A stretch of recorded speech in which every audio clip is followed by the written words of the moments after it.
A cluster built from roughly 50,000 domestic accelerators, not a single Nvidia chip in the stack by the developer's own account, completed a training run that its team claims matches frontier-class output on standard reasoning benchmarks. That claim, published as a preprint, not yet peer-reviewed, sits at the center of a pricing question that has been building for several years. Can China's artificial intelligence development apparatus actually escape the software ecosystem that Nvidia built, or does that ecosystem reassert itself as model scale?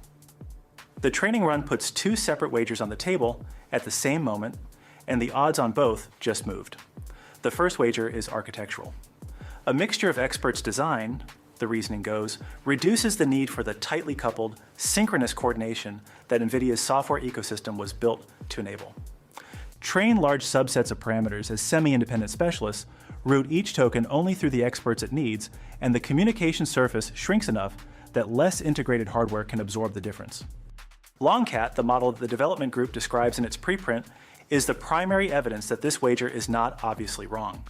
The second wager is volumetric. If domestic chips cannot match Nvidia's throughput per unit, the bet is that a cluster large enough and a software stack tuned carefully enough can clear a frontier training threshold on aggregate rather than per chip performance. Both bets are now producing results in the same training cycle, which is the first time that has happened. That is not the same as saying either bet has cleared the bar, and that distinction is where the pricing lives. The contested anchor running through every weighing here is what Nvidia's software ecosystem actually is. It is not a hardware lock. The chips are not prohibited to everyone on Earth, and the underlying mathematical operations are not proprietary. The moat is a software network effect. Decades of optimization, collective communication libraries tuned to within a fraction of theoretical bandwidth, and an entire field of machine learning researchers who have designed their parallelism strategies around the assumption that synchronous all-reduce across thousands of tightly coupled accelerators is simply the available primitive. Consider a city whose road network was designed around the exact dimensions of one specific vehicle. The lanes match its width, the loading docks match its height, and every logistics company has written its scheduling software around its turning radius. A rival truck with more raw carrying capacity enters the city and moves slowly, parks awkwardly, and throws errors in software that was never written to accommodate it. The roads are not locked. The truck is not illegal. The integration is the moat. That is what this software ecosystem is. Not a gate, but an infrastructure shaped around one vendor's dimensions, and reshaping around a different vendor requires either re-engineering the city or designing a vehicle that does not need the city at all. Bet 1 is the attempt to design a vehicle that does not need the city. The first weighing turns on whether a mixture of experts' architecture actually achieves that in a structurally meaningful way. The communication bottleneck in dense transformer training is the all-reduce step, the point where every parameter gradient must be synchronized across every chip on every backward pass. Mixture of experts routes each token through only a fraction of the total parameters, so the synchronization surface shrinks with the active expert count. LongCat, by the development group's own description in the preprint, exploits this to train across a less tightly coupled interconnect without the throughput collapse that would afflict a dense model on identical hardware. The architectural logic is coherent. The rebuttal is that the routing layer, the mechanism that decides which experts activate for each token, is itself a coordination step that grows more expensive at long context lengths, which is precisely the regime LongCat targets. The second-order routing cost is real, and in the publicly available version of the preprint, it does not appear as a separate cost line. That omission makes independent assessment of how much communication savings survives the routing tax genuinely difficult. Reports suggest the benchmark scores are competitive on standard reasoning tasks. No independent team has reproduced the training run under the claimed hardware constraints. The odds on the architecture bet move modestly toward the bull case, enough to keep the wager alive, but a preprint result on a self-selected benchmark without independent reproduction is evidence that this path is not obviously wrong, which is a different claim than evidence that it is right. The second weighing turns on whether a cluster of roughly 50,000 domestic accelerators, tuned with custom collective communication libraries, can produce frontier competitive training throughput without Nvidia silicon. The volumetric wager does not require domestic chips to match Nvidia per unit. It requires the aggregate cluster to clear a training threshold, and reports suggest this run cleared at least the threshold relevant to the benchmarks the development group chose. The rebuttal is that throughput on a self-selected benchmark and throughput on a workload specified by an independent evaluator are different quantities. Large clusters of lower efficiency chips can be tuned to perform well on training runs that favor certain parallelism patterns, and substantially less well on runs that require dense, low latency coordination across the full parameter space. The benchmark choice is not neutral, and the group that trains the model also selects its evaluation suite. No independent benchmark on a third-party specified workload has been published for this training run. The cluster size of roughly 50,000 units is not independently confirmed. The efficiency per chip gap between domestic accelerators and current export-controlled Nvidia silicon remains, by most technical assessments, substantial in absolute terms. The odds on the volume bet move slightly in the bull direction on the narrow question of whether the path can clear a training bar at all. They do not move on the more consequential question of whether it can do so at economically sustainable cost or at the iteration speed needed to stay at the frontier as models grow larger and communication demands grow with them. The third weighing is where the analyst concedes a clean loss for the favored bet.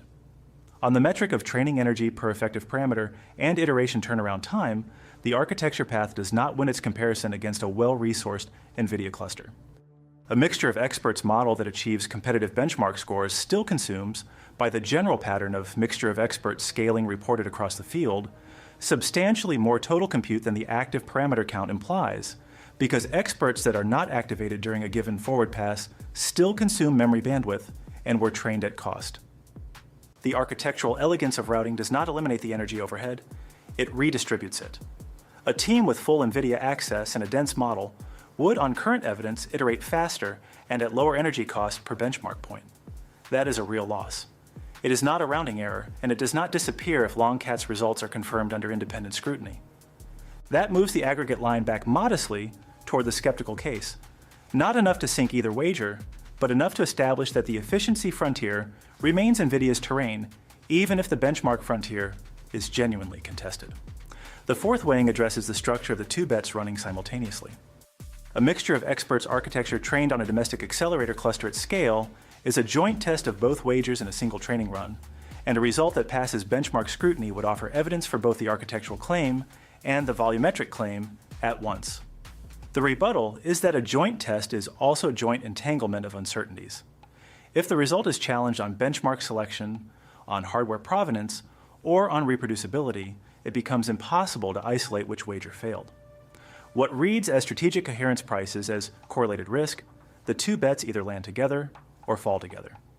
The available preprint does not isolate the architectural contribution from the volumetric contribution, which means independent verification of either claim requires a more granular accounting than has been published. The joint test moves the line toward the bull case on the question of whether China's artificial intelligence development apparatus is running both wagers in parallel rather than sequencing them.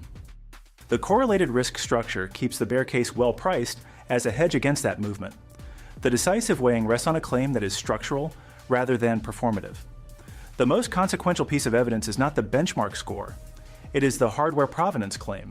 If the training run was genuinely executed on a cluster of roughly 50,000 domestic accelerators with no Nvidia silicon, and if LongCat's benchmark performance is approximately as reported, then the software moat has been demonstrated to be permeable at a specific capability level.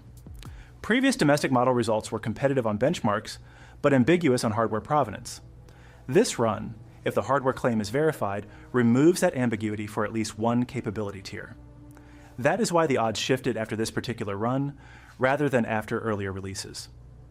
3 reasons the favored bet could still lose deserve their weight here. First, the hardware claim has not been independently verified.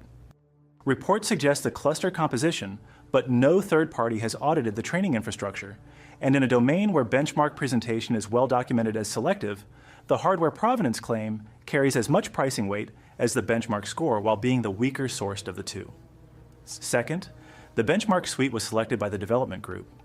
Mixture of experts architectures have a documented tendency to score well on reasoning benchmarks that favor breadth of knowledge activation, which is precisely where routing to specialized experts provides an advantage, and less well on tasks requiring sustained, sequential, single-thread reasoning. The benchmark choice is not fraudulent, but it is not neutral. Third, even if both the hardware and benchmark claims are confirmed, the result establishes parity at a specific capability tier at a specific moment. The frontier moves. The question is whether these bets can clear the bar 6 months from now, when the models being trained on unrestricted Nvidia silicon at well-resourced laboratories will be larger and the communication demands of training them will be higher. A wager that wins at the current scale does not automatically reprice at the next one. Taken together, these 3 points mean the evidence is strong enough to move the odds toward the bull case on both bets, but not strong enough to close the spread because those structural uncertainties are the load-bearing assumptions the bull case rests on, not footnotes. 4 catalysts would swing the line in concrete and measurable ways, and pricing them is where this channel's longer running time earns its keep. The first is an independent hardware audit of the training cluster. A third-party technical assessment by an academic institution, a standards body, or a credible independent lab that confirms or contests the claimed hardware composition is the single highest leverage open variable in the current setup. Confirmation that the cluster was genuinely composed of roughly 50,000 domestic accelerators with no Nvidia silicon reprices both bets sharply toward the bull case. It would validate the volumetric claim and give the architectural claim a corroborating floor simultaneously. A finding of Nvidia silicon in the stack, or a cluster substantially smaller than reported, moves both bets toward the bear case at once. Correlated risk resolves as correlated outcome. The second catalyst is a third-party benchmark evaluation on tasks the development group did not select. An independent evaluation from an academic natural language processing group, a government research institute, or a commercial evaluator with published methodology, running the associated model against a benchmark suite chosen without developer input, would price the benchmark selection concern directly. Tasks requiring sustained single-thread reasoning rather than breadth activation are the most diagnostic, because those are where mixture of experts architectures historically give back gains. Strong performance across evaluator-chosen tasks moves the architecture bet bullish on the architectural claim. Material degradation on evaluator-chosen tasks relative to developer-chosen ones narrows the architecture bet's credibility window without sinking it, and leaves the volume bet largely intact as a separate question. The third catalyst is a next-generation training run at higher parameter scale on the same domestic hardware stack. The current result covers a specific capability tier. Whether the volume and architecture wager scale is the open question. Whether routing overhead and the efficiency gap of domestic accelerators remain manageable as model size increases by a factor of several. If throughput scales approximately with cluster size and benchmark performance continues to track, the volume bet reprices as structurally viable at frontier scale. If throughput degrades faster than cluster size grows, which is the pattern that tight coupling advocates have always predicted, the bear case on the volume bet strengthens precisely where its defenders claimed the moat would reassert itself, at the point where all-to-all communication becomes the binding constraint. The fourth catalyst is adoption or replication of this mixture of experts architecture by a non-Chinese laboratory on standard hardware.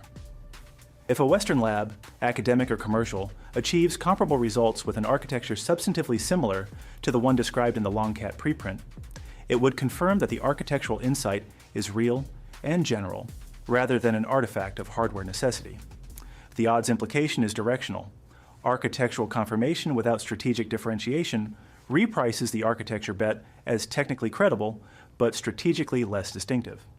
The bull case narrows from structural advantage to viable alternative, which remains a meaningful repricing, but a smaller one than the full escape route framing implies. On the available evidence, the architecture bet is modestly favored over the volume bet as a durable escape route, and the margin is narrower than the LongCat preprint's reception suggests. A communication topology that is genuinely friendlier to less integrated hardware would compound in value as scale increases, because the architectural benefit grows with the parameter count it was designed to route around. A volume bet that relies on raw chip count runs into diminishing returns as the communication surface of the model grows, which is precisely the regime where Nvidia's software ecosystem exerts the most leverage. The decisive repricing catalyst is the hardware audit, and without it, both wagers remain live and neither is closed. The export restriction that was intended to cap Chinese artificial intelligence at a capability ceiling below the frontier instead funded the architectural research agenda and the domestic semiconductor ramp simultaneously. The constraint generated both bets. The question the pricing now faces is whether either bet compounds, whether the architectural insight deepens and the domestic hardware improves fast enough to track a frontier that is itself accelerating, or whether both bets clear a single capability bar and then stall at the next one as the communication demands of larger models outpace the efficiency gains of domestic silicon and architectural rooting. The software moat is still priced as a real structural advantage on efficiency and iteration speed. What this training run moved is the probability that the moat is also a capability ceiling. That probability just declined, and the odds now sit closer to parity on the capability question than they have at any prior point in this race, measured against the restriction that was supposed to prevent the movement. Which bet would you back with real money? The architecture path, wagering that mixture of experts rooting compounds, and the coordination tax of Nvidia's software ecosystem becomes structurally irrelevant at scale, or the volume path, wagering that domestic silicon deployed at sufficient scale alone clears the frontier bar regardless of per chip efficiency? Put your reasoning in the comments. If you want the next odds update when the hardware audit lands or the independent benchmarks come in, subscribe. This channel prices the line as the evidence moves, not after the consensus has already formed.